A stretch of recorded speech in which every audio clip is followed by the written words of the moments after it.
What is going on, everyone? My name is Jared Haas, and welcome back into another edition of NASCAR Mailbox. This weekend, we're going to take a look back after the action at Bristol Motor Speedway. And now this next question comes from David. David's like, why do they tell us each team gets 9 sets of tires, which gets our interest? Then when teams start running out, oh, Goodyear is mounting more tires.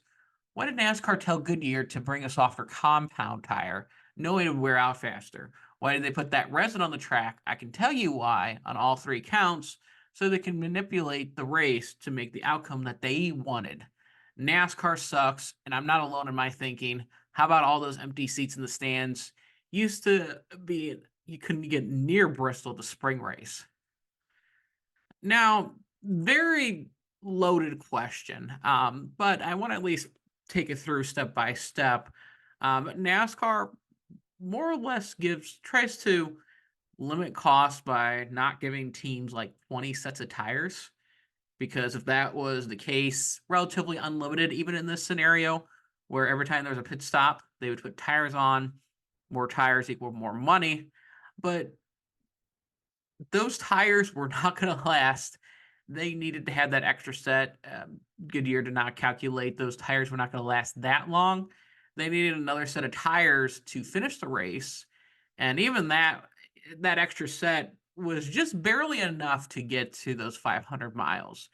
And the softer compound is where, simply put, when you're wearing down the rubber, you're going to be using it more. If you're going to go hard during the first part of the stage, you might not have something at the end, but if you preserve something, keep it within distance of the leader, you could bring your momentum of comers and goers. You've heard that phrase quite a while, because they'll have some people that will go to the front and then they'll come there and then they'll go back if they don't have the tires.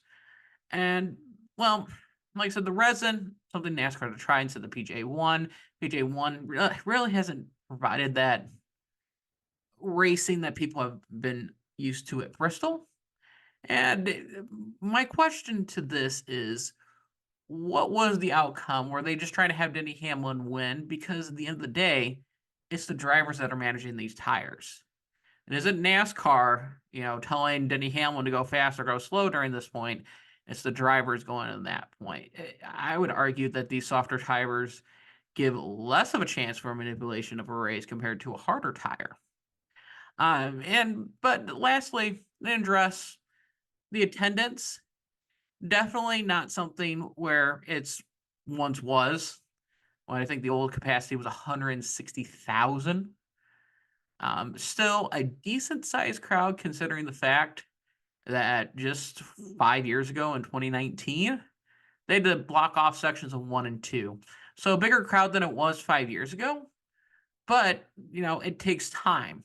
I'd rather see a trajectory than just blam, all of a sudden it's there. So the progress is being made. I don't all of a sudden expect a sellout to be coming in next year. I mean, racing may change that, but, it takes time. It's 160,000 people. That is a lot of people. And I mean, NASCAR really had some ambitious plans. I mean, Kansas Speedway was initially going to have a capacity of 120,000 people. The capacity is about a third of that size now. So it's going to get there. And I mean, Bristol's right in the heart of NASCAR country. But I mean, it was definitely an improvement in a tire that showed who can manage tires the best. And that really had the cream rise to the top.